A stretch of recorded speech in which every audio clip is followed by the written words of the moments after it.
Okay, and welcome, Hoosier fans, to this emergency, unexpected Sunday afternoon episode of the Assembly Call, as today your Indiana Hoosiers have apparently settled on a new head coach, and it is going to be Indiana legend Mike Woodson. And apparently coming along with Mike Woodson will be Thad Matta as assistant AD. And so as we do when a game happens, when there's news that breaks, we try and get on here as quickly as we can to react in real time and put it into perspective as much as we can for you. Lots and lots of thoughts. But we have to start with the man who broke the news. This is certainly where I saw it first.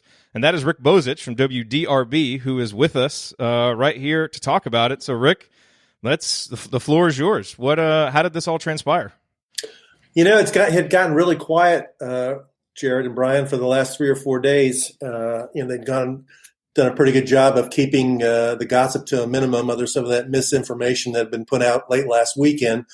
And then today I got a text from somebody. I have two sources that I really trust, and one of them said they heard Mike Woodson had really emerged as the front runner. And so then I texted, and actually I called my second source, and he said that at the point that he was very, very certain that he was going to be the guy. And I said, "Are you okay if I tweet that out?" And he said, "Yeah." And then not long after that, I saw that John Rothstein tweeted something, and then it got the seal of approval from Shams Shanaria. Those guys usually are plugged into the NBA agent world, and off we go. And I like the choice. I know that a lot of people are going to criticize it because Mike Woodson's never coached college basketball. But, Indiana's at a point where, I think it was time to go back inside the family.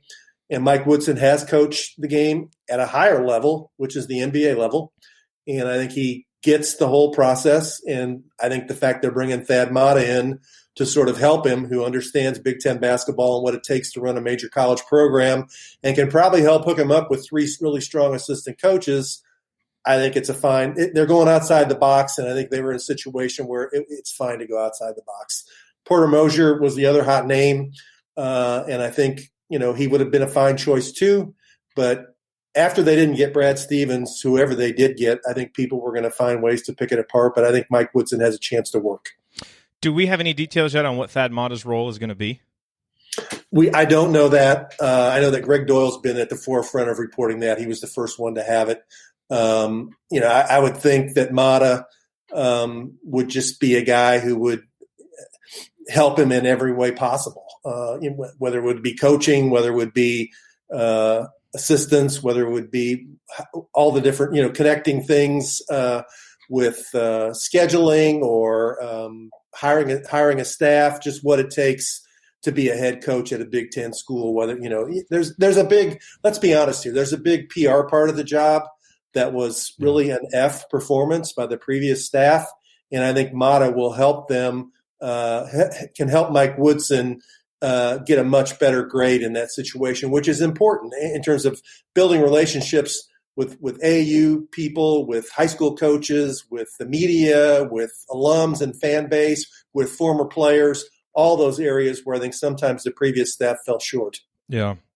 It's going to be interesting to see the reaction, Rick. I think you bring up a good point that once everything happened with Brad Stevens, any hire was going to seem a little bit underwhelming if you got your hopes up that Brad Stevens was going to be coming. And a lot of us did get our hopes up. And I think when you look at this hire of Mike Woodson, there are obvious reasons to be concerned. He's never coached in college. He's never recruited.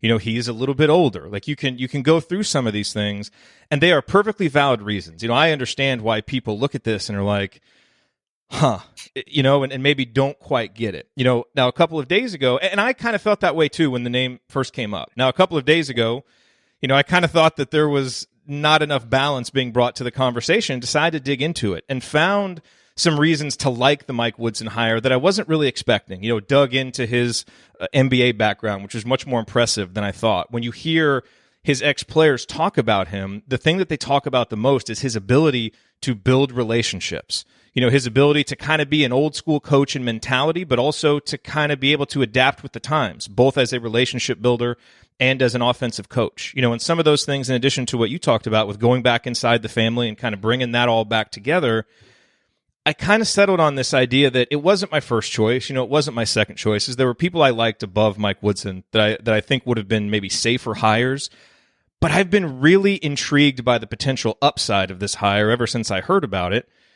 And you can debate whether this is the time to take a risk like that or whatever. But I do think having a guy like Thad Matta there sounds like it can help to mitigate some of those risks, and maybe help to smooth out some of those things. So I know that there's going to be, some of that reaction out there, and we'll get into, that article was basically called Devil's Advocate, the 5-point argument for Mike Woodson, and we'll dive into some of those things.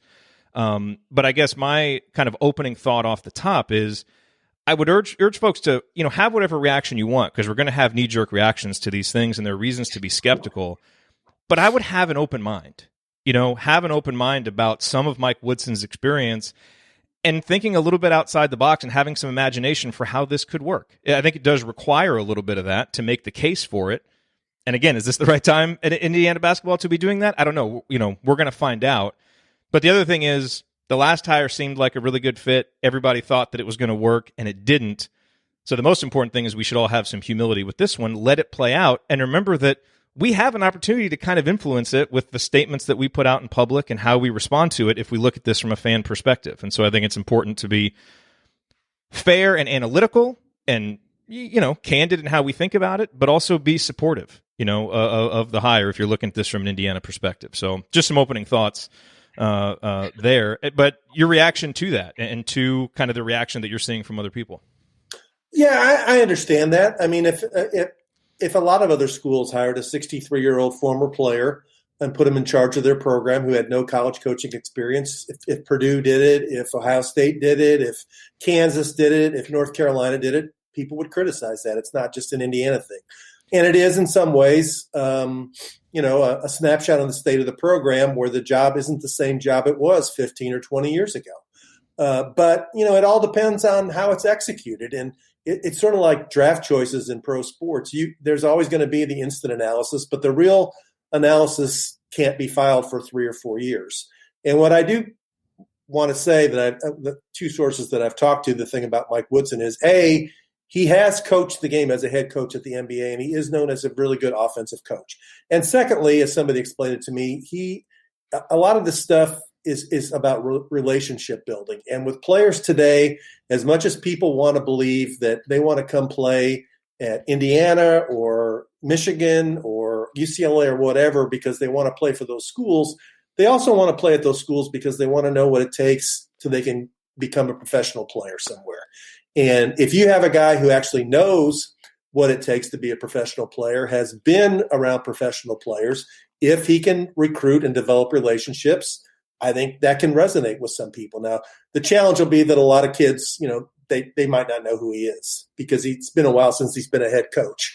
But he has been an assistant coach. And if you look at the Knicks this year, the Knicks might be the most improved team in the NBA. And you can give most of the credit to Tom Thibodeau, but you can also give credit to the assistant coaching staff, which includes Kenny Payne, who came from Kentucky, which includes Mike Woodson, who's been there. And Mike also has some background with Larry Brown when he was an assistant coach with the Pistons when they won the championship with Larry Brown. And Larry Brown, I've been told, is a big advocate of Mike Woodson. And so, I understand the criticisms. They're valid. I understand the skepticism. They're valid. But I think it's important to let the cake bake, as people say, and see how it plays out. And I think the Thad Matta component shouldn't be overlooked because he's an experienced Big Ten guy who knows the Midwest and knows IU. And so that also there were so many people who scoffed at the idea of Thad Matta coming back to IU. That's ridiculous. He'll never do that. There was obviously something to that a week ago. And his willingness to come to Indiana as an assistant AD says a lot about he believes in the vision that what Scott Dolson has for what the program could be. And then he's looking forward to working with Mike Woodson. Do we have any other word? I don't know when you're listening to this podcast. We are literally recording this like 15 minutes after word broke, so stuff is still happening. Do we have any other word on who the other assistants are going to be, or has Matta? Not yet, and I asked one of my sources, and he said he didn't know that yet. But when I get off here, I'm going to call back and see what more I can get. But the thing I'll say when I think back on it, a year ago, I remember when Bob Knight came back to IU, and Mike Woodson was out of the NBA, I think, last season, and he was very involved in that group with Randy Whitman and Quinn Buckner and Patrick Knight, who were around Bloomington quite a bit and were important in mending fences to get Bob Knight back at Indiana for that Purdue game. And I think Mike Woodson at the time, that was in part of signal saying that he was open to being more part of the IU family again. And that part of the job, I think, is important. He wants to be at Indiana, that's – we've heard some stuff that's come out since Archie Miller has left from some of his people saying he didn't really want the job. You're never going to hear Mike Woodson say that. Mm-hmm. No, absolutely. Well, Rick, I know you're busy, so if you need to hop off, please feel free. We'd love to have you stay as long as you can. Thanks for having me on, guys. Yeah, Appreciate it. Let's do it again where it's not so stressful. So it's crazy. And there's NCAA tournament games going on right now, but, this is everything stops for when it's Indiana basketball. All right. Thanks, guys. Have a good Sunday. Appreciate it. Okay, going to bring in Alex Bozich here, and Coach Tonsoni is also here with me. Let's get your initial thoughts, Coach. I just want to get your initial thoughts on this. I know people are asking where Ryan is. Ryan is I don't know if he's going to show up. Ryan has thoughts, and you'll certainly hear his thoughts either on this show or the future. But he does have the link if he wants to show up today. But Coach, your thoughts on the Mike Woodson hire initially? Yeah, on Thursday night's show that the mediocre question had a list of happy, satisfied, and underwhelmed until you talk yourself into October, and Mike Woodson was in that underwhelmed category. And I think I speak for a lot of fans that the initial reaction when Twitter started hitting was a little bit underwhelmed because of the fact that I just thought this program needed a jolt of someone who had been there and done that. But I think it's not going to take me to October to talk myself into it. And number one boost was the addition of Thad Matta in the role that Bill Comar now plays. I did look that up. So Bill Comar is the same assistant athletic director in charge, came with Archie. So that seems to be a position that's tied to the actual coaching staff, and a big part of the coaching staff will assist there. So that's been done in the past. I think Tom Crean also had that position filled as well. And so, again, I was hoping for someone with college experience. I'm not going to lie. That's what I was hoping for. That's what I thought maybe was needed in order to get this done. But we've done that in the last two times, to be honest, to critique my own thoughts, that we've done that and it hasn't worked out.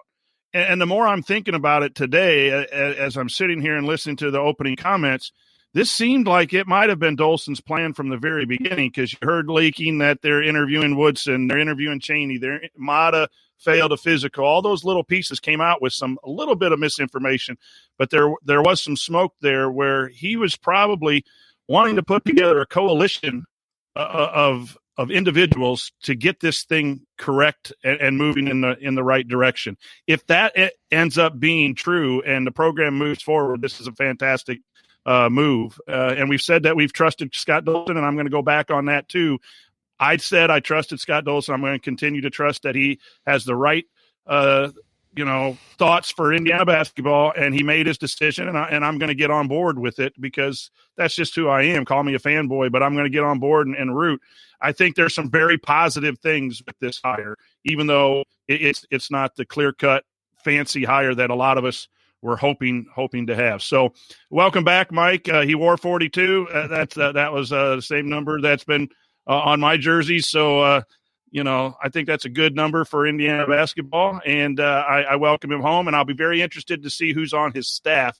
I'm kind of hoping for, again, I'm not that IU guy hire, but if you're going to bring an IU guy back, let's bring a couple more back in and get this thing moving in the right direction. Hey, and if you're trying to recover from some offensive struggles and teams that went 5, 6, 7 minutes without scoring, why not bring in the guy who scored 2,000 plus points? I bet you Mike Woodson's teams never went 5 minutes without scoring. Well, we've talked so much about modernizing the game. I think this staff has a chance to do that. I mean, You're bringing NBA ideas. You can possibly, once you introduce yourself, to get NBA kids saying, hey, I know what it takes to play in the league. That is going to be a huge thing on the recruiting trail. And then you got a guy like Matta behind him with all the administrative stuff, organizing the recruiting, helping him with things that he might not know because he's only been at the pro level. So when you look at it from an X's and O's as a coaching, I think the X's and O's are taken care of. The worry is that experience in all the other stuff that college coaches have to do to run a major program. That would be my concern, but it looks like they're trying to compensate for that with the Thad Matta hire. Yeah. And look, and I want to bring Alex Bozich in here now, and Alex, I want to lead into it by saying this. Whenever something like this happens, everyone's very quick to kind of stake out a position, either, and this is part of the Twitter culture that we live in, where we have a very short amount of space to make a position. I think if you're saying this hire is awesome, or if you're saying this hire is terrible, you're wrong, right? Like, I think there is a lot of nuance to this hire that just requires us to be patient, and patience sucks, especially when you've missed the NCAA tournament for 4 or 5 years. None of us want to be patient. We want to get back to being Indiana basketball yesterday, and we all wanted to have this panacea hire that made us all feel warm and fuzzy about the future of Indiana basketball, which would have been Brad Stevens, right? And now we get this hire. And the reason why most of us on the assembly call on Thursday night said that if it was Mike Woodson, we would feel a little bit underwhelmed is because of the amount of question marks that there are with it. And so, I see, lots of stuff in the chat where people are like, Ryan hates this hire, or, I'm all for it and all this stuff. None of that is accurate. What I think is, as I've said, this hire has a lot of question marks. And if it goes wrong, I think we're going to look back on it and say, well, it was kind of obvious how that went wrong. Right? That is perfectly fair to say. And I think that's why there's some of these feelings of underwhelm. But to those folks who are having that knee-jerk reaction of feeling it's terrible, and this hire sucks and all that stuff, I would really urge you to have an open mind, and listen to some of the arguments for it and try to think about what Coach just said, where, yeah, there's reasons that I don't think this is the greatest hire in the world, but I'm going to get on board with it and let's kind of see.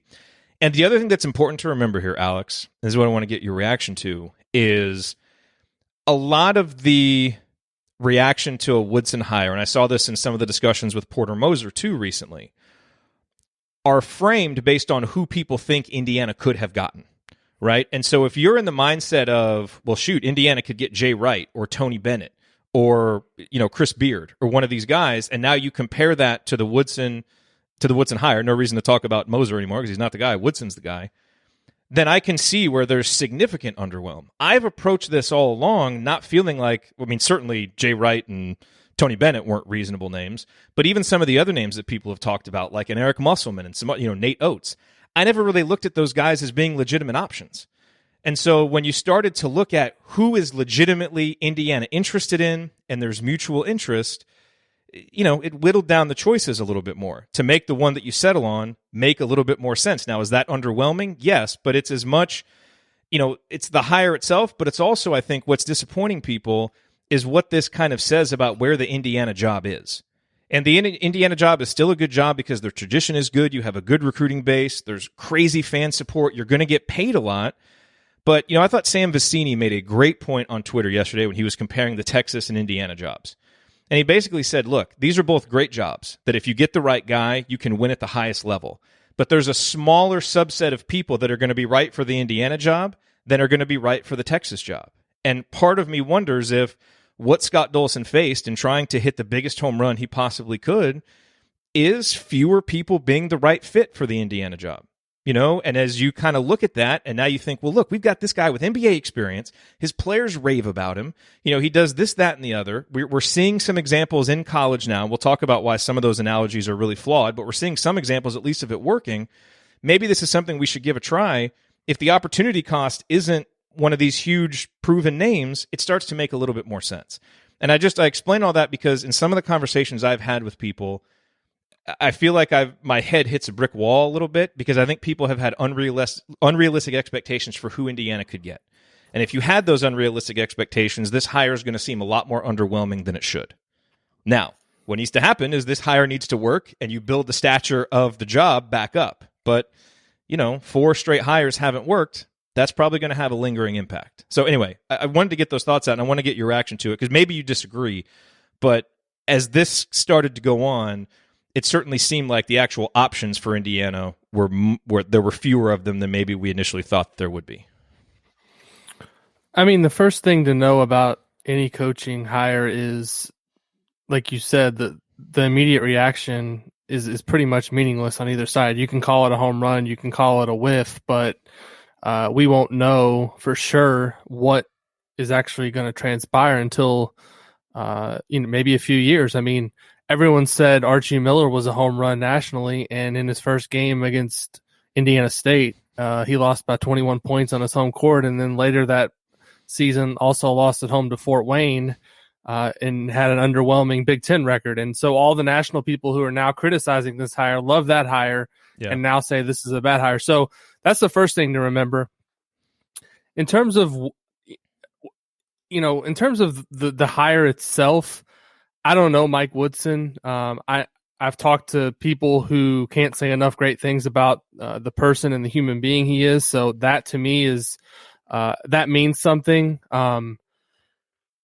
At least you want to have a person of high character, I feel like, leading your program. That's, first and foremost. In terms of the basketball side of things, he's coached in the NBA, obviously knows the game at a high level. Otherwise, you don't become a head coach in the NBA. You're not an assistant for, the tenure that he's had. If you're not well liked by people and you're able to show that you can and help guys get better. So I think from that perspective, Indiana's going to be pretty well covered.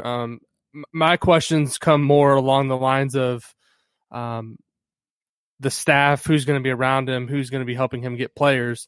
And if you would have just told me today that Mike Woodson was the hire without the Thad Matta piece, I would maybe be a little bit less optimistic about it. But the fact that they're bringing in a coach who had a ton of success in the Big Ten, won multiple Big Ten titles, went to a national championship game, won Big Ten tournament titles, recruited 5-star players, knows the conference landscape as well as anybody, and he's going to be right there as a point man on the staff. Now, he's not going to be a coach, but he's going to be on the staff, and he's going to be around the program. To me, that makes this a whole lot more sense. Now let's see what happens with the 3 assistant coaching staff positions. But, I just keep coming back to, coaching hires are an imperfect science. I mean, you can say whatever you want in the immediate aftermath, and we're really not going to know how it works out for quite some time. So, Jerod, like you, obviously this wasn't, in terms of if I was making a list of what was most likely when the job opened up, this wouldn't have been the name that I put at the top of the list. But at the same time, Indiana's really done a poor job in recent history of hiring coaches. And one thing I will say about Scott Dolson is he's been around Indiana University and the basketball program for a very long time. He's seen what has worked and he has seen what hasn't worked.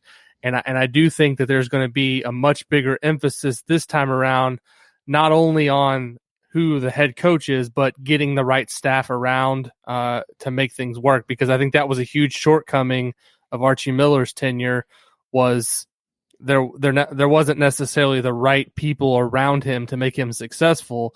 And Scott Dolson at least is showing here right off the bat that he's going to get Mike Woodson, somebody that's been in the position, as a head coach at a prestigious Big Ten university and has had a lot of success.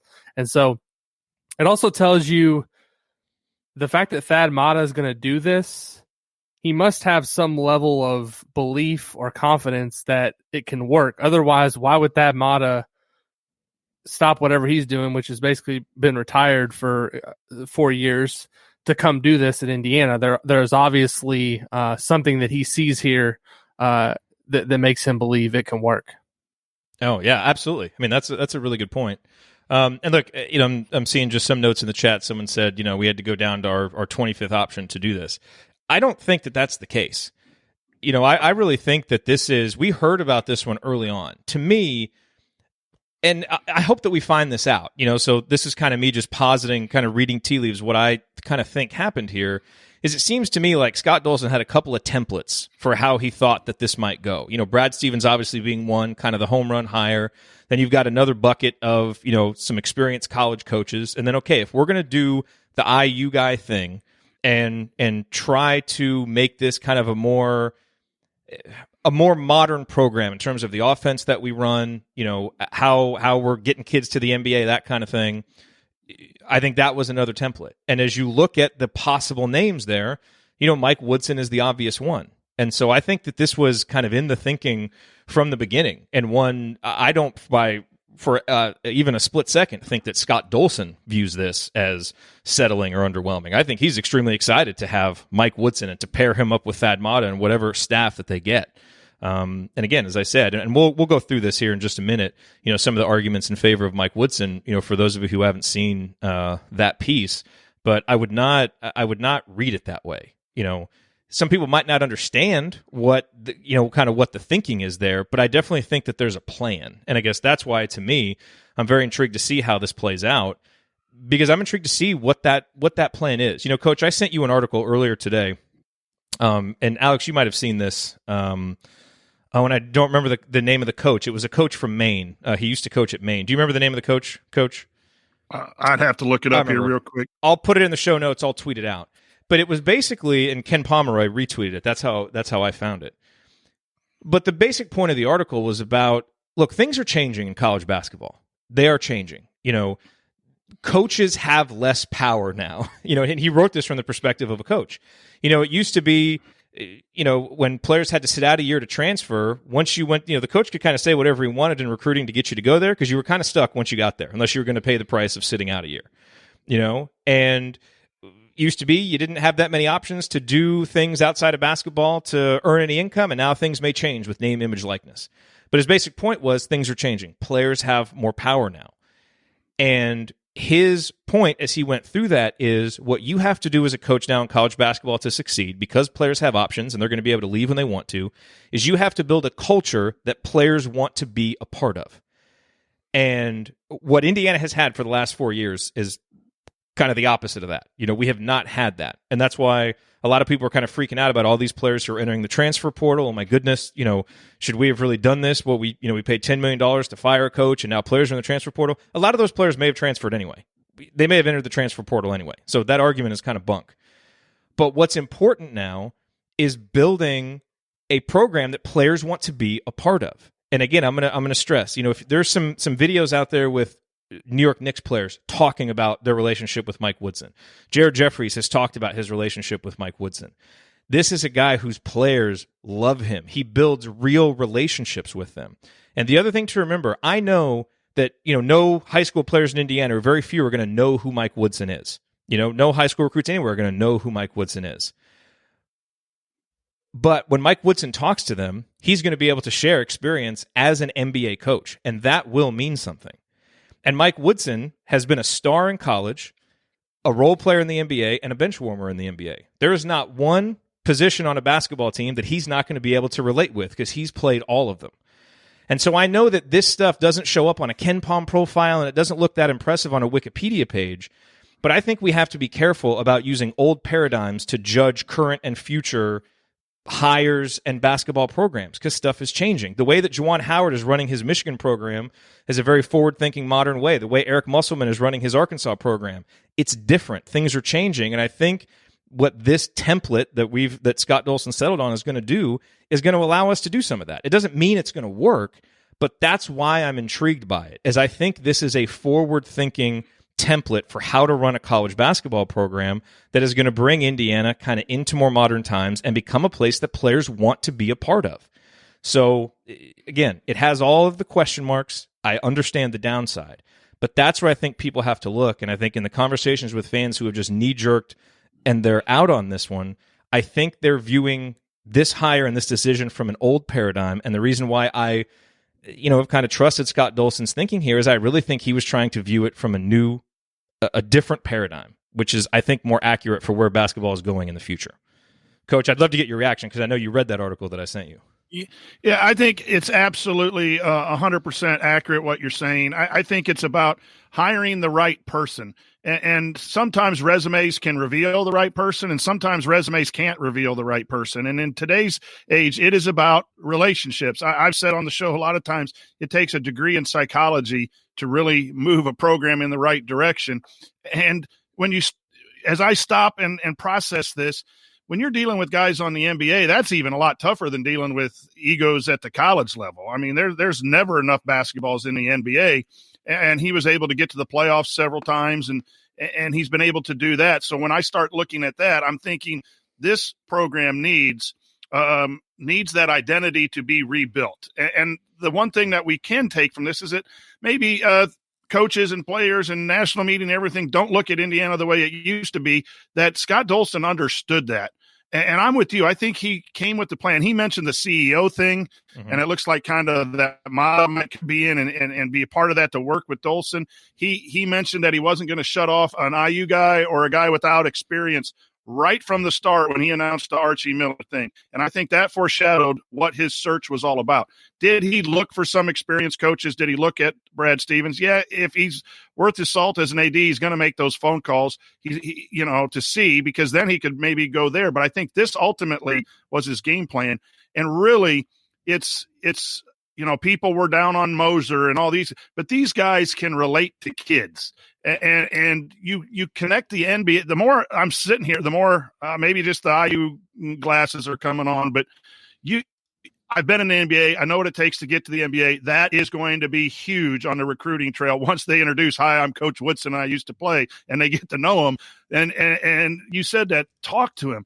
That NBA connection, the offense being a little bit more modern from an NBA perspective. And then it depends, too, on looking at the staff. If he gets some young guys in who want to aspire to coaching and learn from someone like Mata and Woodson, it could be a really good developmental staff, too, where you're going to develop players. So we all need patience. We should have had patience. And most of the negatives is coming from we wanted the top 2 or 3 names in the business to come to Indiana. And we don't know if that was even what percentage that was a possibility. This has the potential to really work. And we're at a point 20 some years after Coach Knight where things didn't work, hiring coaches with experience. It didn't work. So maybe outside the box is what's needed to get this program back to its rightful winning ways and stature across the country. Alex, one thing that I want to talk about is a lot of people are going to immediately jump to compare this to what's happening at Michigan with Juwan Howard. And obviously, Juwan Howard came from an NBA background, has had a lot of success early with Michigan. I think it's a flawed comparison in several ways. Number one, Juwan Howard was never a head coach before he came to Michigan, but he was an assistant under Eric Spoelstra, obviously one of the best coaches, had relationships with LeBron James, all of that stuff. And while Mike Woodson had a better individual career in college than Juwan Howard did, Juwan Howard was part of the Fab Five and is a cultural icon in college basketball that a lot of young players today still know because of the 30 for 30 and just how important the Fab Five was. But more importantly than that, and this is where I think the concern comes in with Mike Woodson, is Juwan Howard took over a program that was rolling. I mean, John Beilein, he left for the NBA. The program was in great shape, and Juwan Howard has kept it humming. Mike Woodson is taking over a program that is stuck in the mud, and that's probably a charitable description of where Indiana basketball is right now. And probably my biggest concern about this is not just that Mike Woodson doesn't have college head coaching experience, he doesn't have the specific experience of rebuilding a college basketball program, which is even different than just kind of coaching a program that's rolling.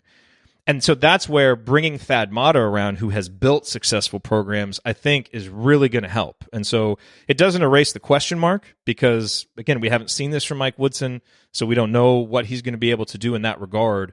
But if it was just him and there wasn't a proven guy like Thad Matta that has that experience, I'd be even more nervous. Like if you told me originally, hey, it's going to be a Mike Woodson, Thad Matta package deal, I feel even better about it. And I probably wouldn't have described it as underwhelmed initially because that knocks out one of the big negatives that I would have had about Woodson coming to take over Indiana. So I'd love to get your thoughts just on that comparison between Indiana and Michigan, which people are going to make, but is flawed in so many ways. And then, how you think Matta can help with the rebuilding process that Mike Woodson's going to have to go through.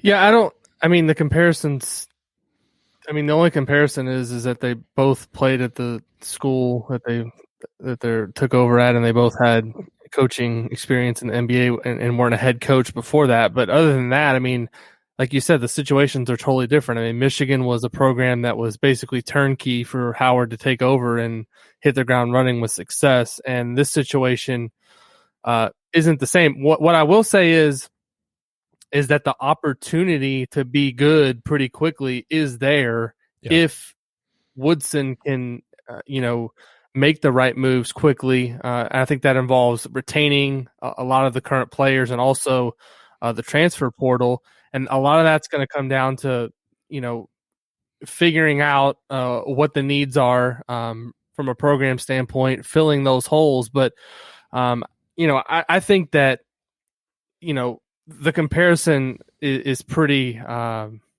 weak in that because the situations are just completely different. I mean, I know that's what people are going to point to immediately and say, well, Juwan Howard did this at Michigan and Indiana's trying to do the same thing. I don't necessarily see it as apples to apples. And the other thing, just kind of going back to some of the things you talked about, Jerod, people not liking this hire and saying maybe that it's a little bit underwhelming. I mean, you also have to understand you got to get somebody that really wants the job and wants to be at Indiana for the right reasons, right? I think the last coaching hire, some things have come out. Everyone loved that hire at the beginning. And I believe in the last couple of weeks, there's been some discussions from some national folks that Archie Miller maybe didn't even really want to take the job, and maybe wasn't in it 110% from the beginning. And so with this guy, I think you're getting somebody that really wants the job. Now, whether he's going to succeed is a totally different story. But I think the fact that he's ready to take on the challenge and is willing to surround himself. We've already seen the fact that, I don't think there's a lot of guys that would probably say, yeah, I'd love Thad Matta to come and help me oversee things. I mean, the fact to me that shows a little bit of humility on Woodson's part, the fact that he wants Thad Matta there, right? I mean, if he wanted to just come in and do things his way, he wouldn't be willing to have that type of setup. So to me, that's a good sign. And I think you got to approach it with an open mind. You got to see what happens. Let's see what happens with the staff. I can think of a few, I don't know what the staff's going to be, but there's obviously a few former IU players with a lot of experience in the Midwest and the Big Ten. There's another former IU player right now working with the Pacers that some people have wondered if he would come and be on the staff. I mean, like I said, I think there is the one thing I'll tell you is from an IU perspective, and people have told me this. I know Scott Dolson wasn't who hired Archie Miller, but he was around for the hire. And I think one of the things that they would have done differently there, looking back on it, was to have a little bit more input on who the staff was going to be. It was just basically like, Archie, go get your staff and it's your job. I think more care is being given this time around to make sure that whoever they hire is being surrounded with the best people and the best team to help them, be successful. Because ultimately, you can be a damn good coach, but if you don't have the right staff around you, you don't have the right support people, you don't have the right team, you're not going to win very many games. And so the fact that Mike Woodson's willing to surround himself already with Thad Matta, and I'm pretty confident that they're going to get a really good staff around him. Yes. So we'll see if it works. I mean, there's no perfect hire. And the other thing is, on this hire, there was no hire that Indiana was going to make short of Brad Stevens that everybody was going to be happy about. No. I mean, you've got some people saying now I'm done with IU basketball or whatever, and things on Twitter. I'm like, well, then I guess you weren't really ever in on IU basketball if this is kind of what takes you away from it, because the program has been great since Branch McCracken,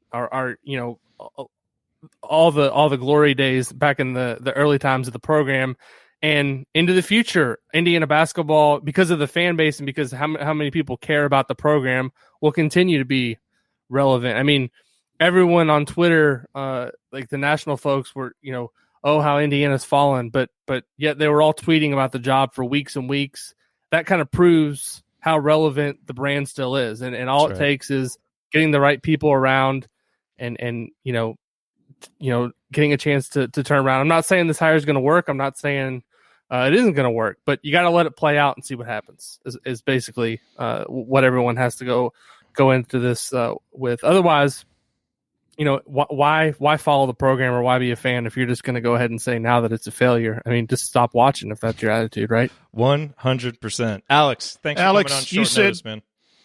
Yeah, you said something. The Michigan thing is the Phil Martelli and the Thad Matta, while they might hold different roles, is very similar, even though the Juwan Howard thing is a little different. But that humility, you bring that point up, and I think that's kind of, the last couple of coaching hires had some different personalities.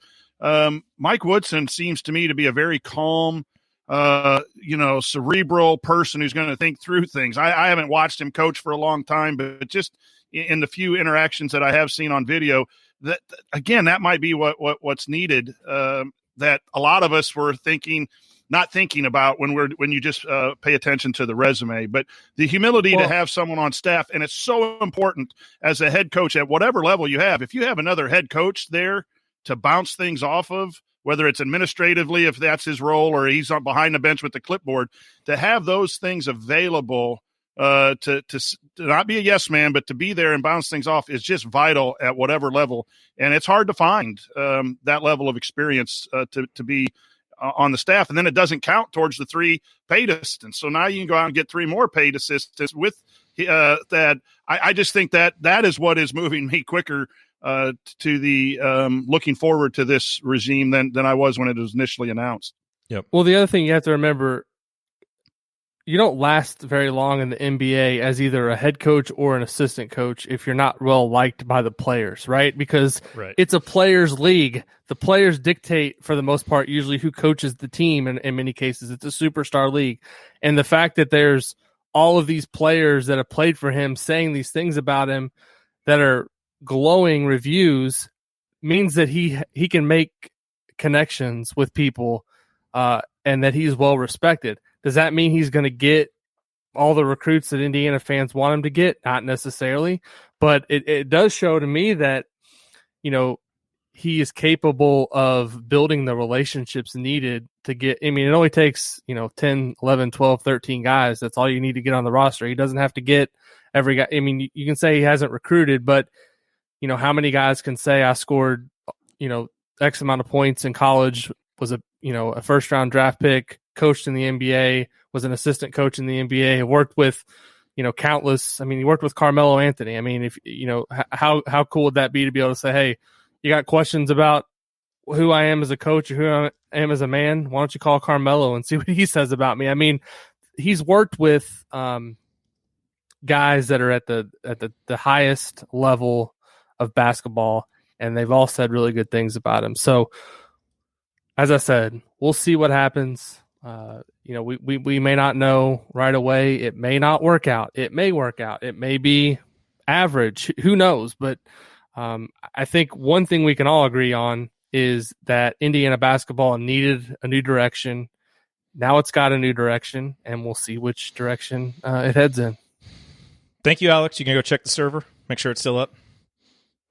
It's still up. I would get a text. I've Jerod, I've learned from our 2017 experience where I was panic calling you to try to help me figure things out. We've upgraded since those days. So yes, we have. We're things are looking good. We'll see. We'll have to get some episodes of the podcast out this week, and hopefully once this is all confirmed, I would assume there'll be some type of announcement or a formal press conference this week. Although I was thinking about this, the women play tomorrow for a trip to go to the Final Four. So I'm not sure that it'll come tomorrow because obviously you don't want to take any of the spotlight away from them. So thanks for having me on, guys. I'll make sure to download the rest of this episode later and catch up on everything I missed. I appreciate it. Thanks, man. Appreciate it. See you, Alex. See you guys. All right. Let's bring in our next guest here. We just have an assembly line of guests here on the assembly call. This is our good friend Eric Pankowski from Hoosier Hysterics. Do we need cigars? Should I go get some of my cigars? I'm disappointed that you don't have them already. Well, I'm inside. I don't. It doesn't matter. Light them up. Burn the place down. I was disappointed in hearing Alex saying, "Oh, we don't know if it'll work out." It's going to work out. I mean, what are we doing? We're fans. It's going to work out. Like, it may work out. It may not work out. It may be average. No. We're Indiana. This is a hire that says we're special. We're different. We believe we're special and different. We're going to double down on that, and we're going to win being us. I love it. Yep. The Thad Matta component is great. I think it's really smart for all the reasons you guys talked about. But I just go back to, we're Indiana.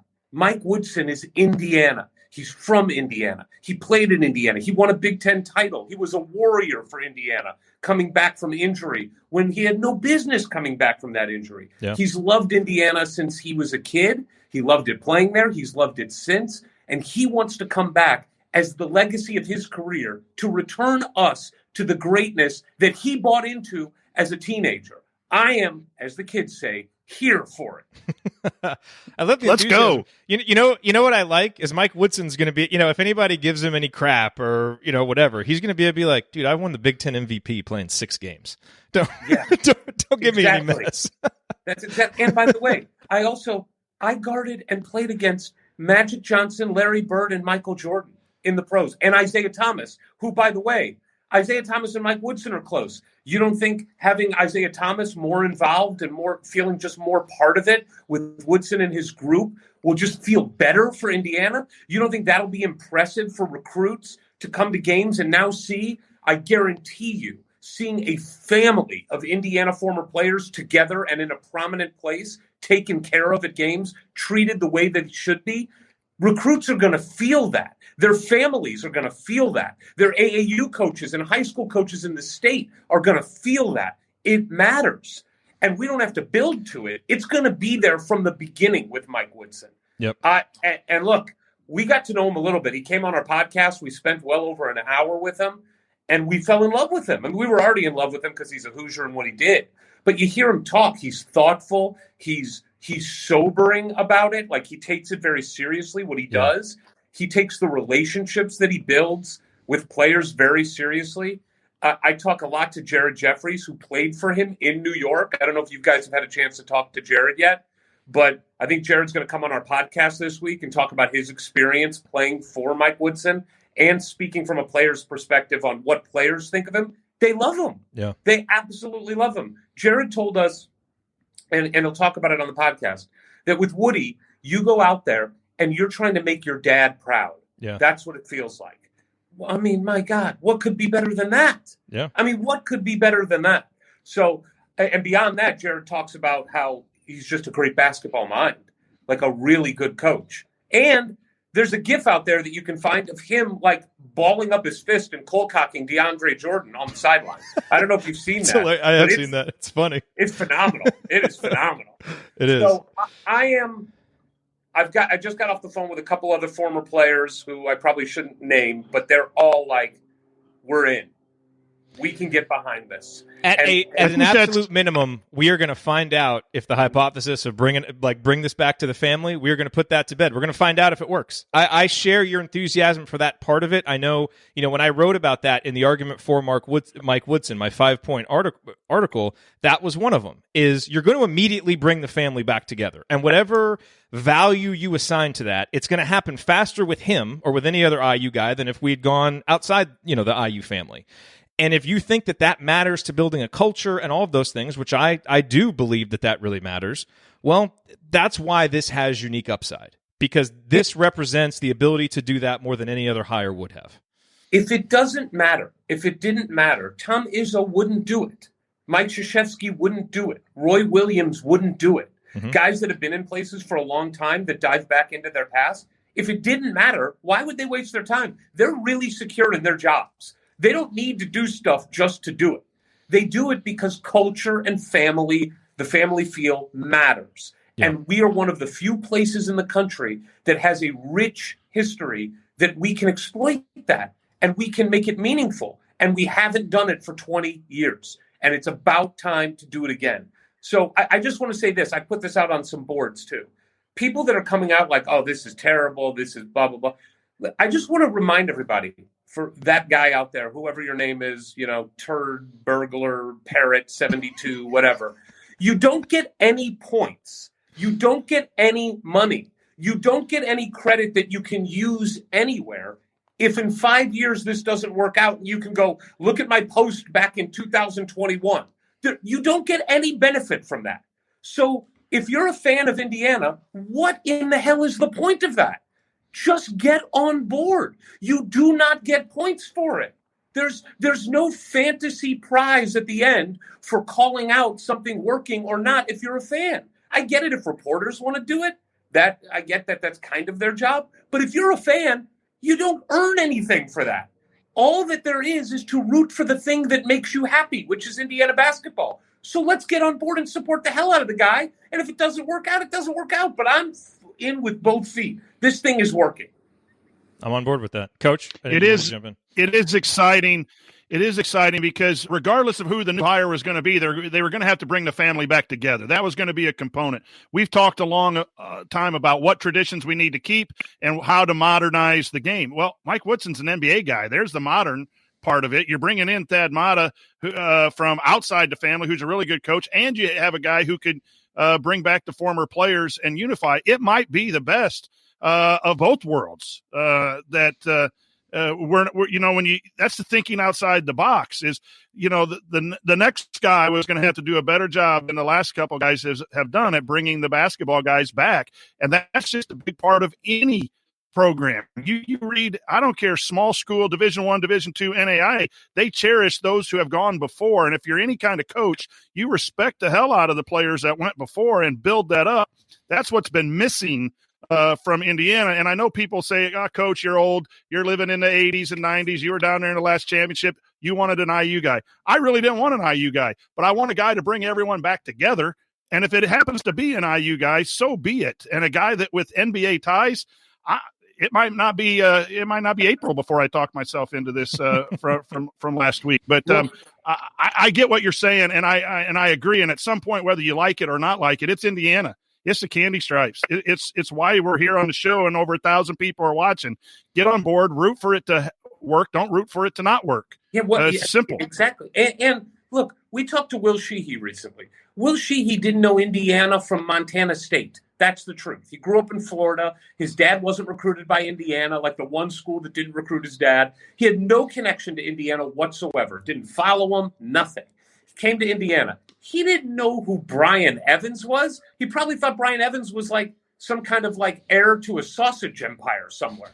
What was the name of it? Was it Bob Evans Sausage, right? Bob Evans, yeah. He had no idea who Brian Evans was. Brian Evans comes into that gym, came into the locker room and talked to them before a Purdue game. You know what? Will Sheehy told us it mattered. He saw what it meant to these guys that came before. He saw what it meant to the guys who put the banners up there. And it gave Will Sheehy a little bit more seriousness when thinking about what the jersey meant that he was putting on. No one can convince me that stuff doesn't matter. There's no cynical reporter, no national pundit who wants to take shots at Indiana. You can do that all day long.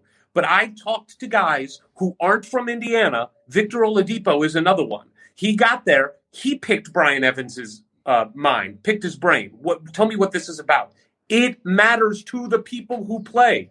And by the way, if it doesn't matter to you, then don't let the door hit you on the ass on the way out. Go find somebody else.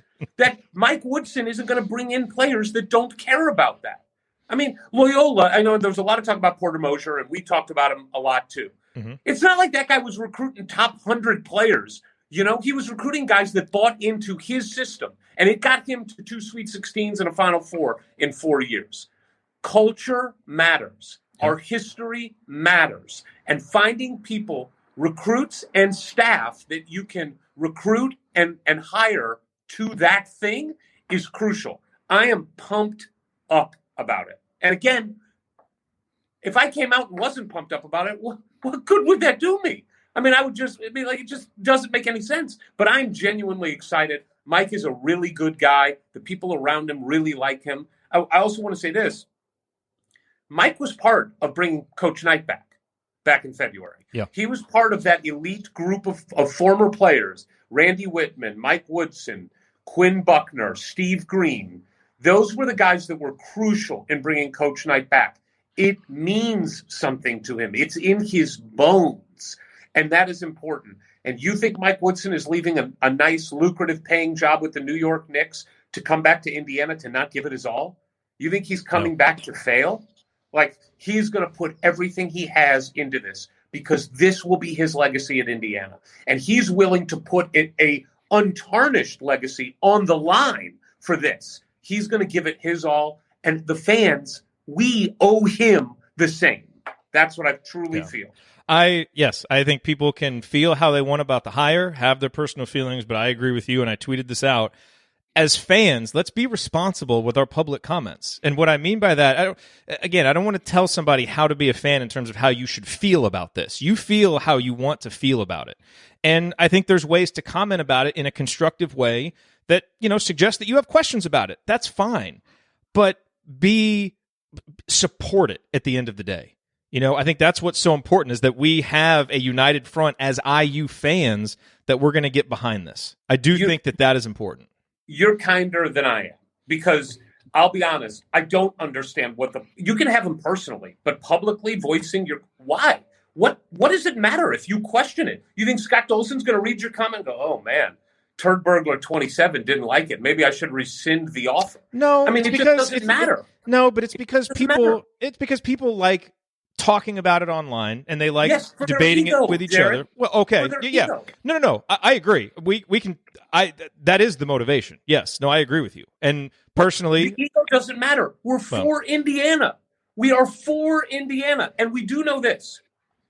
There is no bad that can come from being positive online, on chat boards, on Twitter. There's no bad that can come from that. I believe that. By the way, Scott Dolson knows that if it doesn't work, he'll take care of it. But no bad can come from being positive.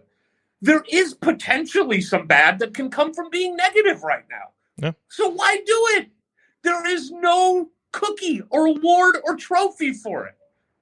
And look, I will tell you, when the team is horrible and people boo at games like they did at the end when we had the one game where they were at, I know a lot of people got upset that. I actually don't mind if people boo, like they paid their money and it was terrible. But there was proof that things weren't good at that point.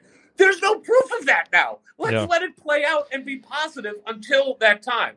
And with that, I've got kids in a swimming pool that are probably drowning, and I know Ryan's going to come in and be negative. So I'm going to let Ryan do that. This pendulum is you swinging, don't know that. baby. You don't know that. No. All right, well, you can watch back later and see what I say. Yeah. I love all of you. I love Ryan. I love Assembly Call. I love Indiana. I love Mike Woodson. I am in with 2 feet. I'm in it so much that I risked 3 kids under the age of 13 swimming without me looking. So, I mean, that's passion right there. Thanks for coming, Eric. Appreciate it, man. All right. We'll talk later. So I want to, Ryan, we want to bring you in. I want to make one thing clear here, folks that are listening on the podcast. And I think the way that we have framed this, it probably sounds like every single comment that we're seeing on Twitter and in the chat is negative. And that is definitely not true. So I want to be clear. There are certainly some people that are against this hire, that are underwhelmed, as we talked about. There are a lot of people that are really excited about it. There are a lot of people that in the hour that we've been talking have gone from wondering about it to feeling better about it. So, I don't want you to feel like, if you're like, well, wait, I'm kind of excited about this hire. Am I like a lone voice? No, there are a lot of people who are buying into the upside that this hire has, or at a minimum, just getting behind it because it's Indiana and it's Mike Woodson. So I just want to make sure that we frame that properly. I do want to say Sam Vecini is one of the national voices on basketball that I respect the most, and he has some really interesting tweets. I want to get to those. But first, we got to get Ryan's thoughts. Obviously, Ryan, you and I went back and forth on the Mike Woodson hire a lot on Twitter. Not that I was 100% for it, but I saw more upside in it than you did. And I know I saw some tweets from you that you talked to some coaches that had some different thoughts on it, so I want to give you the floor to tell us what you've learned and how you're feeling about the hire. And what you guys were just talking about with Eric about fans and negativity and things like that, I agree. I think that I sometimes, because of my job as being a pundit to give my opinion, have to be more brutally honest than I think a lot of people should. Let me qualify all of this as I tweeted out. I will support and root for Mike Woodson as hard as I would any other coach who got it. If Brad Stevens got this job, I'd support him at the same level as Mike Woodson. I want Indiana to win. It is something that since I stepped on campus in 2003, have not had much of as an Indiana fan. I want him to win. That said, I will tell you that I'm skeptical about this hire for a number of reasons. And Jerod, we've talked about it endlessly. I will say the first thing I want to address is the Thad Matta thing, because I'm seeing people say, well, Thad Matta is involved with the program. It's going to be great. He can't fail. I agree that the Thad Matta hire is excellent, and it's the part of this that I like the most. because he's somebody who knows college basketball inside and out, and attaching him to IU as sort of a basketball czar kind of thing is a great idea. The reason my expectation, my enthusiasm is a little tempered is this Thad Matta unpacking his bags and staying for 5 to 10 years and helping direct the direction of Indiana basketball? Or is this coming to town for 1 year, helping Mike Woodson get set up, and then leaving to maybe go back into coaching? We don't know. But I'm saying I think you have to keep that in mind when you look at this. This could be for Thad Matta. He wasn't going to get a head coaching job. Hey, let's go help this coach sort of set things up and get his program running and then leave. Like, if Thad Matta were directing the rebuilding of the program over 5 years, I'd feel a lot better about this. And I think it would be certainly a phenomenal hire. Hopefully he is planning to, unpack his bags and stay for a while. But I've seen people say that Thad Matta's there, it's going to be great. And it's like, well, we don't know what Thad Matta is not going to be out on the road recruiting because that's illegal. You're not allowed to do that unless you're on staff. He's not going to be, there's certain things he's restricted from doing. He's not going to be in practice, leading drills and stuff. That's not, so we got to remember what he's being hired to do. Now, again, I think that he's great at setting up and directing a program, and he's done it at a number of places and been wildly successful. If he's here for a while and is tight with Mike Woodson, they're going to get along, and this is going to be a co-effort. All for it. Think that's a great move, especially given Mike Woodson's lack of experience at the college level. So that's my only thing holding me back from fully diving in on the Matta "this is amazing" thing is we don't know what the future is going to hold. It's fair. I'd also been told that Matta, there were a couple jobs he was hoping would open and didn't. And so this seems like his backup plan, and maybe he'll come to Bloomington, love it, and want to stay forever. So just to get that out of the way, the Mike Woodson hire, I want to start off by saying that everybody who knows Mike Woodson loves him. He gets high marks as a person from everybody, that I've talked to. My issues come when we look at his track record. The fact that he's 63 years old and has never been on the road recruiting, has never coached in college basketball. And if you think that it's easy to transition from the NBA to college or college to the NBA, it is not. They are completely different animals. College basketball is a 365-day-a-year job. It's more like 345 days a year. You get a couple weeks off, but that's it. And at 63, that's very typically difficult. For Indiana. That's been around tournament time. Yeah, well, unfortunately. And when you look at his track record, he did do a rebuild in Atlanta and took them to the playoffs when they had been awful for a long time. But I will say, people who continually point that out act like he built that from nothing with no talent and just managed to do it. I mean, he had several all-stars he was working with. I mean, he had Al Horford, Josh Smith, who was the other one? Mike Bibby, Joe Johnson. He had a rock. No he had it that way. You have to have players to win the NBA. Yes. What they say is he went from having very little talent to getting players and working with them to have one of the best records in the Eastern Conference. But let's be real. He didn't recruit those players. They were drafted. No, it was, so he got talent and he won. Credit to him. He won. But after he took them to the playoffs and in 2010, they fired him. Why? Because he disappointed. They didn't go as far as they should have. With that talent, they should have gone further. They lost in the conference semifinals. They didn't go to the conference finals, didn't go to the NBA finals. They had enough talent to do both. They didn't.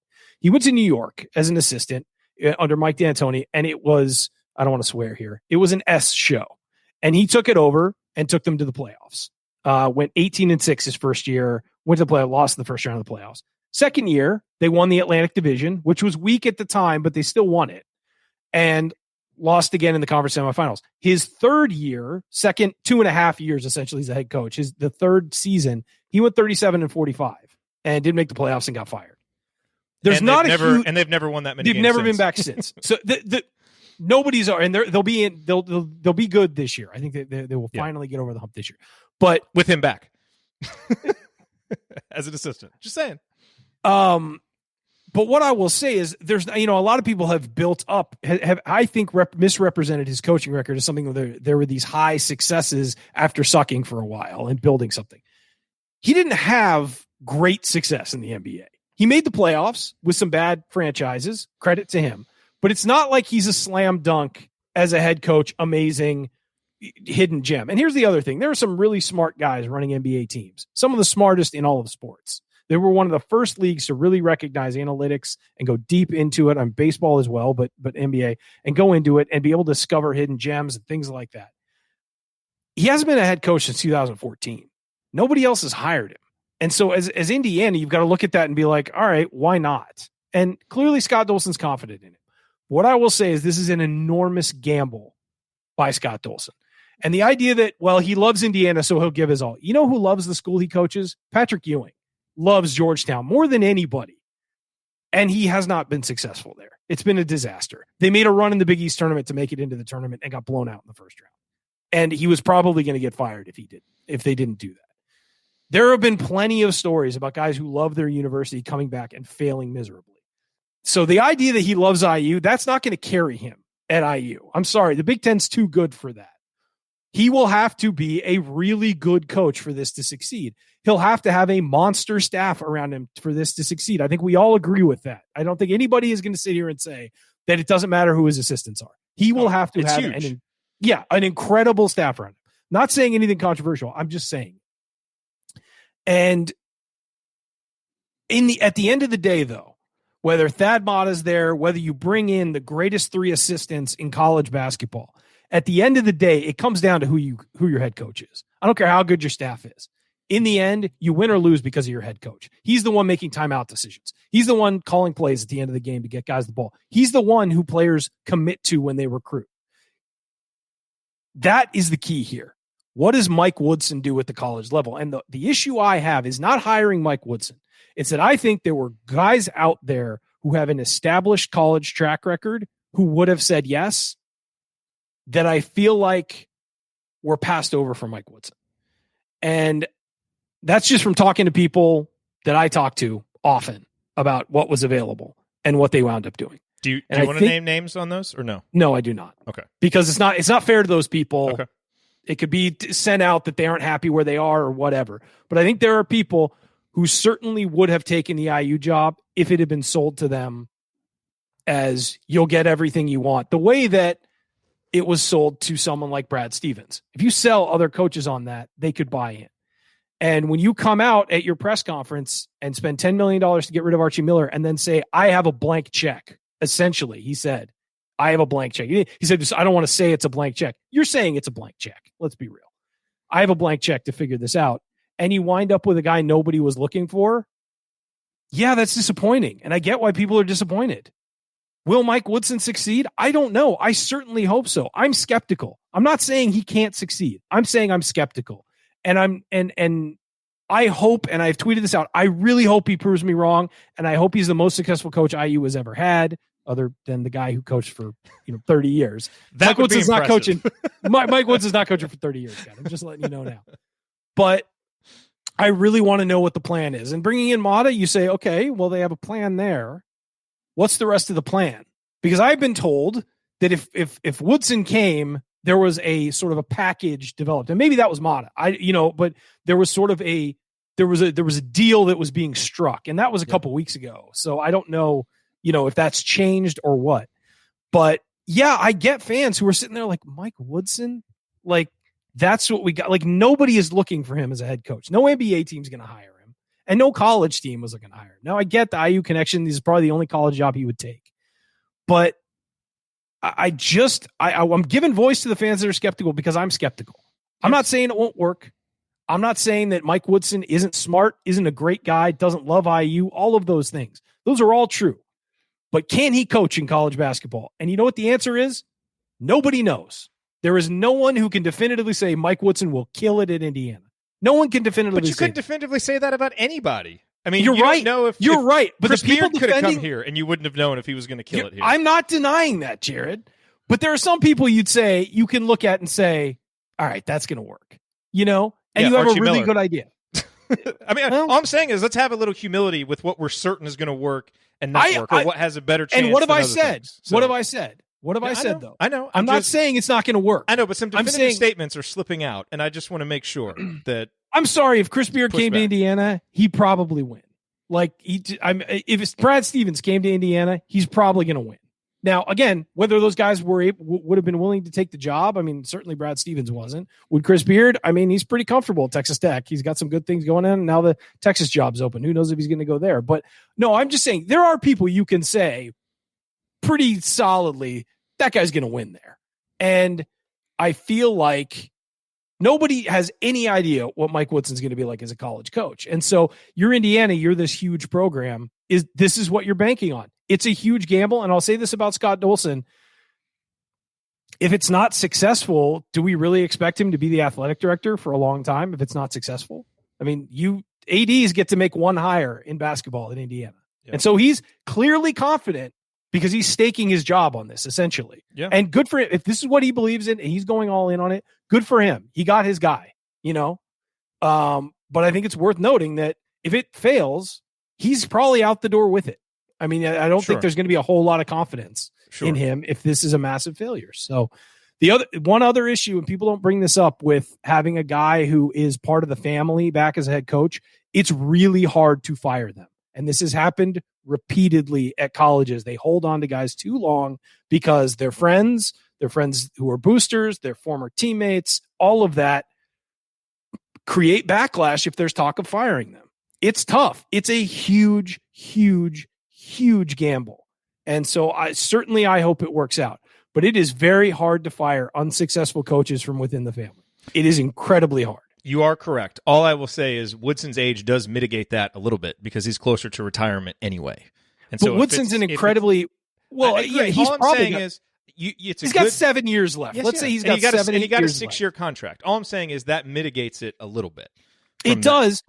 But I will say this, Woodson's also a competitive guy. He's not going to step down if things aren't going well. You know what I mean? Like, unless there's just enormous pressure on him to step down, he's not just going to walk away. He's going to continue to think, I can fix this. As any coach would, as any guy who has any confidence in their ability would. You're never stepping down. You are going to fight tooth and nail, and that's a good quality to have. But coaches don't just walk away. They have to be fired. Archie Miller knew what he was doing wasn't working. He wasn't walking away. They had to pay him a lot of money to get him out of here. Yeah. No, and I just want people to know that if in 4 years, if this isn't successful, he's not getting the leash pulled like Archie Miller did. He's going to be around for a 5th year. If he has the exact same record as Archie Miller after 4 years, he's probably getting a 5th year. That's okay. And I don't think he will. And right. All I'm saying is I do think there's a good point to be made there. I also think his age and the close relationship pre-existing that he has with Scott Dolson could mitigate some of that. So, but we're getting way down the road with that. I'm trying to give people the full scope of the picture as we walk into this. And here's the thing. Do I think that Mike Woodson can outdo Archie Miller? Yes, I absolutely think that Mike Woodson can outdo Archie Miller for a lot of reasons. But Indiana isn't looking to outdo Archie Miller. So that, again, Indiana's looking to compete for national championships and return to national relevance, not just win 20 games. So the only thing that I want to say. that's my 14-minute sort of rant. No, it's good. I wanted this show to provide all the different perspectives. So you got Rick Bozich, who broke the story. You've got Alex, who's analyzing it. You've got Eric, who's smoking cigars and fully excited about it. And you've got Ryan's perspective. So we've gone through an hour and 15 minutes. You've gotten all the different perspectives. The only thing that I want to say, because I do not want to get into a protracted argument, about the Mike Woodson stuff. We'll have plenty of time to do that. The only thing I want to say, because my goal with the Mike Woodson discussion all along has just been to push back against some knee-jerk reactions to him that I think are simplistic. My only issue with the way that you describe his NBA time is I think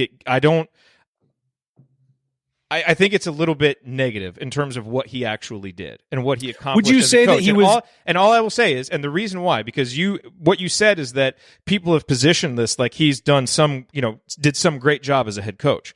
I think what people have done that have defended Mike Woodson is a lot of people just throw out, well, he won fewer than 50% of his games in the NBA. And it's like, okay, well, if you're just going to throw that out without context, understand that he took over an Atlanta team that had no talent at all. Their best player was a washed-up Antoine Walker, and they won 13 or 15 games.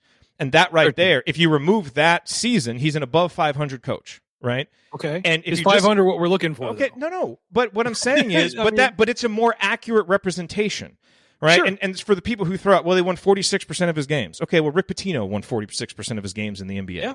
Now, Rick Pitino had a lot of great college experience, but just because you go into the NBA and win a certain number of games doesn't mean that's what you're going to do in college. Completely agree, but it's the only evidence give we his have. NBA career the full context it demands. That's all I'm saying. That's fine, but it's the only evidence we have of him as a coach. Okay, so you're right. going to focus on that. Now, again, you're right. Now, I hear a lot of people, and I've had this in my mentions all day, and you and I have clarified this, but comparing it to the Juwan Howard situation we talked about that with Alex. Yeah, it's we went moronic. into it. Yeah. It's stupid. So I didn't get to hear that part. So- But what I will say, one thing I will say about Mike Woodson is I will say you cannot look at his body of evidence and say it was a very successful career as a head coach. You can say he had some success. I don't know, man. It's the toughest league in the world, and he took I two agree. franchises that aren't good and was their best coach in 30 years. That's pretty good. I mean, he was the best But it's coach. not. But as soon as as soon as Atlanta got to its best season with him, why did Atlanta fire him? What Because happens they didn't in the NBA? A lot of times they in the didn't think NBA, he- after 6 or 7 years, players tune a It coach still out. They happened, go for a Jared. different direction. So, and It that's still what happened happened, there. though. Yes, it did. But it still happened. I mean, like you can't deny that it happened and just say, "Well, that's how it happens in the NBA." But he still if they thought had he a was good, the guy. He had a good. He wasn't great. He had a good tenure as an NBA head coach. That's all I'm saying. I feel like you're hesitant to say that he had a good tenure. He was a coach for 9 years. I don't think he had a good It was tenure. pretty good. All right. I thought then it we have was- different definitions of what's a good. Yes, I good do. coach And in we the talked NBA. about this when you said I remember this was back in the day when Josh Allen was a rookie. You said he's already a really good NFL quarterback. I was like, he's average right now, and you were like, well, he's in the top 17, and I was like, that's average. Like he's not good. There's 32 quarterbacks. Like The legitimate concern that Ryan brings up, which I think, we have to pay attention to if you're looking at resume. And I will say that sometimes this hire might be about non-resume stuff. Yes. And that's the gamble that Dolson is taking, is that the person, the organization, the group of people put together is going to overcome any resume stuff. But he hasn't been pursued by any other NBA jobs in 7 years, and he hasn't been pursued by any other colleges in 7 years. The reason he's a Big Ten basketball coach is because he played at Indiana. That means that the Indiana stuff is a lot bigger than the resume. And my point being is that your resume doesn't tell the whole story. If you take over rebuilding jobs, you're going to have a sub 500 record. You could be a heck of a coach, but you spent 6 years rebuilding a high school or lower college level job, right? So sometimes it's the person, and that's the argument we got into when we were talking about Porter Moser. That he got fired and then went back. Well, it's the person. You're going to hire the person. So the resume evaluation that Ryan's doing, I think does give me, that's the underwhelming part from Thursday's show, the underwhelming until October, the lack of experience. Those are true, I think really true concerns looking at the basketball resume. I am starting to analyze this as more of a personality, the person, the direction, the CEO that Dolson wants to take Indiana in a certain direction. And this is the guy, Notre Dame football struggled forever from Davies, Weiss, Willingham. They got the right guy in who is an outside guy, Brian Kelly, and now they've stuck with him for 10 years. I think Dolson just said maybe people don't want to come here. Ryan says some people might still have come given the circumstances. It could have been, we're going to go for the top 2 or 3. They don't look at Indiana the way it did yesterday. Well, then I'm going to that second bucket. And that second bucket is a coalition of people that I think are good for Indiana and good for college basketball minds. And that's what we have. So I agree with Ryan on the resume stuff. That's what gives me pause. I don't think you can deny that the resume is really underwhelming. But the potential for who he is as a person and what he did within that resume, I think does give some light at the end of the tunnel. Yeah, no, that is the questionable part of it. So I agree with that. Just give his NBA time the proper context. Now, all I want to get to these tweets from Sam Vecini. I know we've got someone calling Ryan Debbie Downer. Someone said this isn't fun anymore, probably because we started arguing. So I apologize for that. They don't like it when I'm honest. They really don't.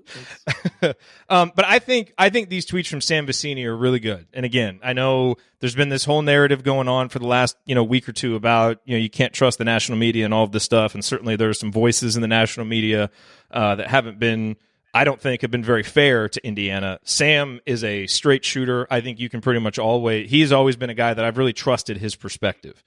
So here are his comments. And he's a guy who knows the NBA and the college landscape. He writes for The Athletic.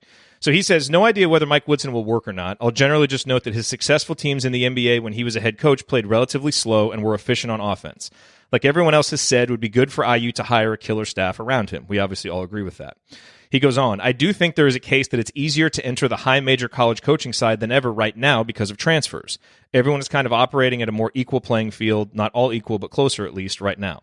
Finally, I will say it seems there is a negative connotation surrounding Woodson's time as a head coach. I don't think that should be the case. Won an increasing number of games every season in Atlanta for 6 years, then his first full year with the Knicks won 54 games. He wasn't a spectacular, no-doubter top 10 coach in the league or anything. His playoff record is concerning, but his time in the NBA is better than what his overall one-loss record was, given that he was thrust into a terrible Atlanta situation and the Dolan Knicks. That seems to me like a very fair assessment of Mike Woodson's time as a coach from Sam Vecini. Why did he pick such awful franchises? God. Hey, there's only 30 jobs. You take the ones you I know. Of course, you take whatever. Don't say anything, Ryan. He just picked Indiana. Don't be throwing that out there. God, that's fair. That's fair. I have a question. Okay, no. Here's what I want to know from you, Ryan. Tell me what you're excited about. Like, where do you see the upside in this hire? I want to know, because I know that you can view this rationally.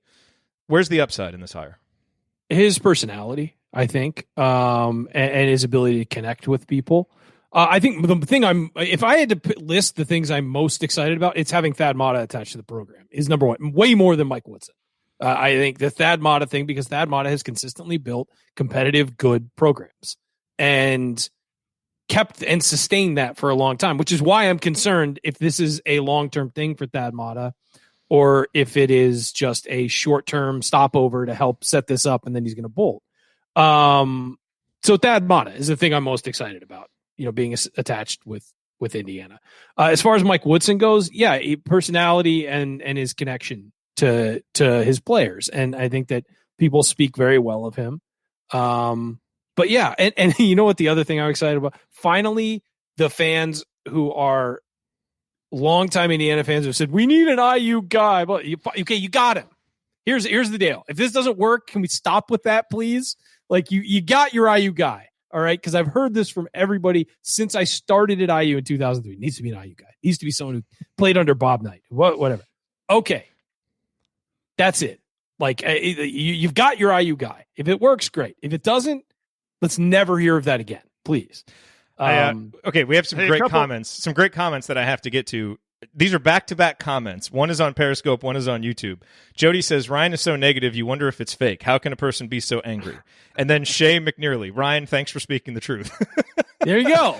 I'm trying to be honest with you guys. I've always been honest. Nothing is fake. Trust me. Nothing about Ryan is fake. We got Coach Woodson in the chat too. It seems like. Well, the other two great comments were who said this. Hoosier fan for life said Andy Bottoms is needed on the show tonight badly. We all agree with that, definitely. And then Mike Woodson 42 says, who is Andy Bottoms? Andy Bottoms is he's the legendary bracketologist and the original co-host of the show. I'm sure everyone will have seen this by now already, or when you're listening to the podcast. But players are sending out some emojis. Logan Duncombe, TJD, kind of. If you could read that, they're kind of interested.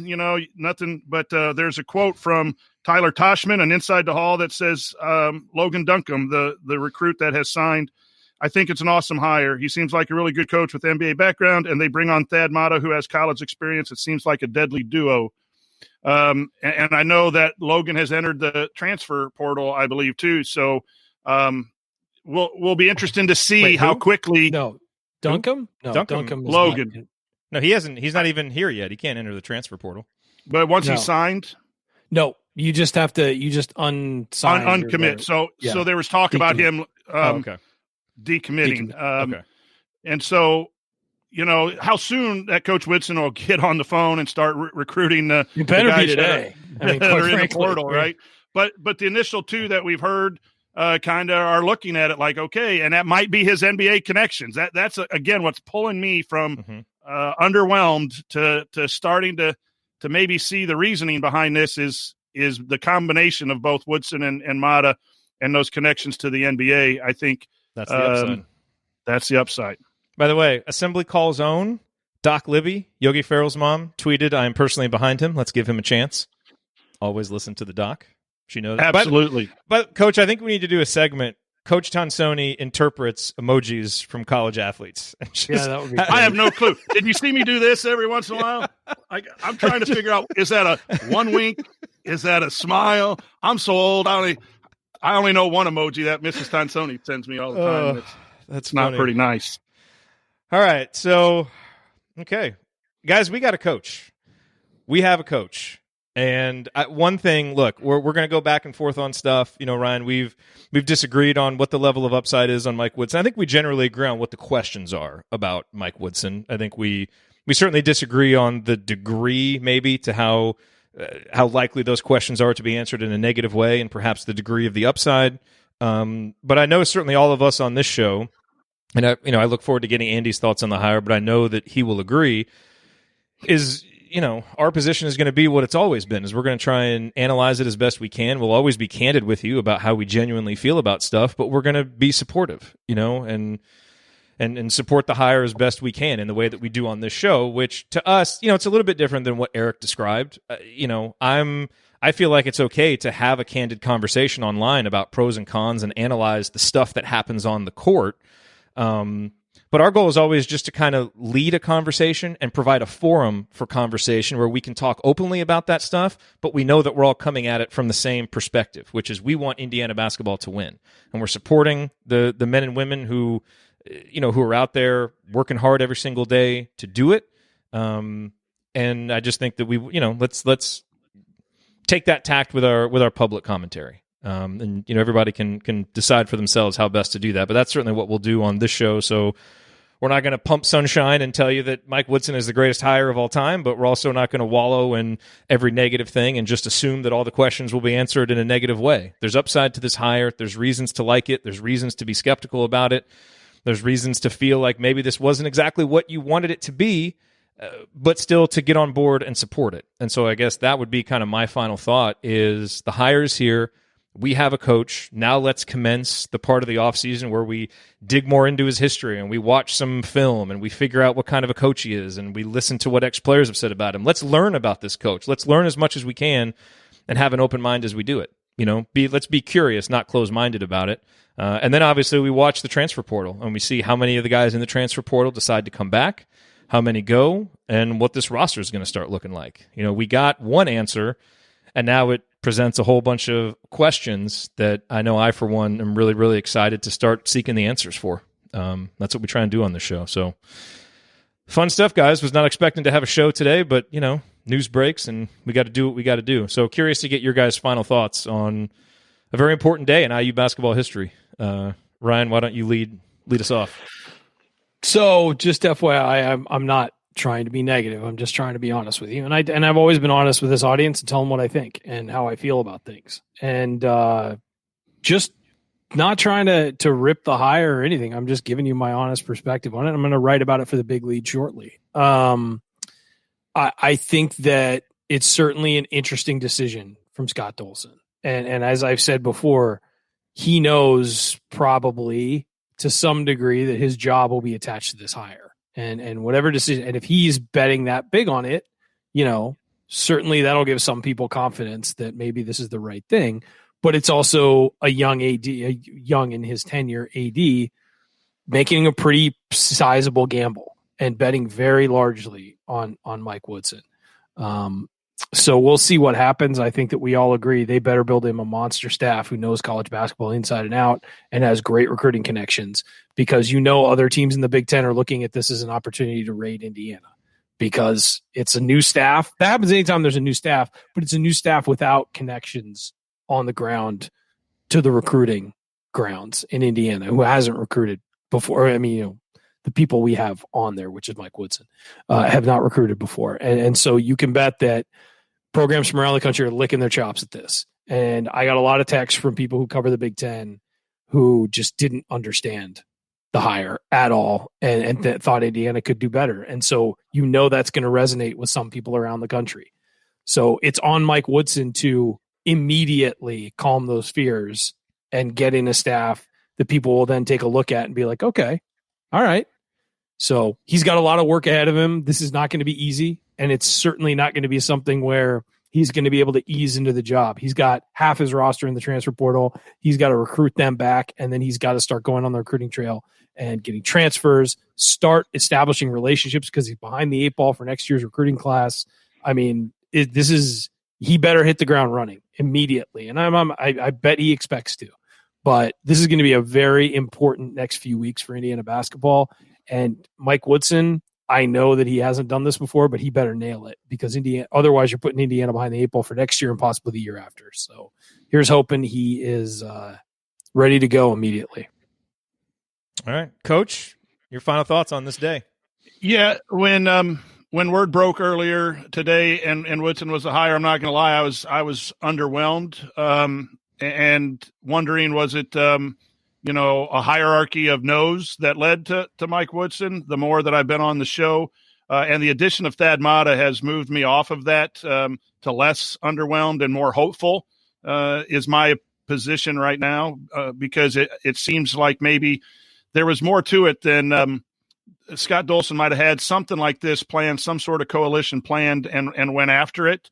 And I've always said I was going to trust Scott Dolson, and I'm not going to go back on that until I see either the negatives of this, or hopefully we don't see that. So as the more our guests have talked, the questions still linger. I wanted somebody with college experience. I'm not going to lie to you. I think that was going to be the best bet coming in here. But this might end up with Thad Matta being here, being a combination of those things, bringing that IU piece back together. And so I'm willing to buy in, and that's just my fandom, my IU blind spot. I'm going to root for whoever, and it doesn't matter whether I like it or not. Come November, Mike Woodson's going to be on the sidelines. And so I really think that there are some positives, and I hope that those positives outweigh the negatives, obviously, and they're going to have to. Very excited about seeing the staff. They have to get some recruiting muscles in the staff, and then start recruiting those guys that are in the portal. Really pleased to see a couple of those guys that are supposed to be IU guys that are looking at it like positively. We'll see what the end result is, but ultimately Mike Woodson is coming home. He's our new coach, and I support Coach Woodson and Dolson, and hope that we have a lot more positive shows next year than negative ones. And let's go Hoosiers. Yeah, I will just say in closing, this is not going to surprise any of you, but I'm excited about this. And there was a good chance I was going to be excited about whoever was hired because it's a fresh start. And what this program needed was a fresh start. And we were going to get a coach that had upside of some kind, whether it was Porter Moser or whoever it was going to be. We were going to get a coach with question marks, but also upside. And so those question marks linger. I think we've talked about all of them. We hope that Thad Matta kind of helps to mitigate some of them. But man, there's a lot to be excited about with this hire. And so if you want to allow yourself to be excited, to see the upside, to get pumped for the fresh start, there's plenty of reasons there to do that. And so I hope that is the mindset that you will take as you look into this more. And I'll tell you this, my closing statement is, maybe part of the reason why I'm excited is I'm still living off the high of yesterday. Because yesterday, early evening, we got to see our women's team go out and beat NC State, make the first Elite Eight in school history. And we've now spent over 90 minutes talking about a program that has been so bad over the last 4 years, they had to get a new coach. When our women's team, has a coach who's doing an incredible job and has created, the best women's basketball team in the history of this school. So much to be excited about. And when I watch them play, I see connectedness, I see togetherness, I see enthusiasm, and I see a team with a plan that goes out and executes that plan. And I think the best case scenario for what Indiana basketball can be under Mike Woodson is to look like what I saw the Indiana women's team look like yesterday, which is a team that was fully bought in, talented, tough, together. It was great watching them.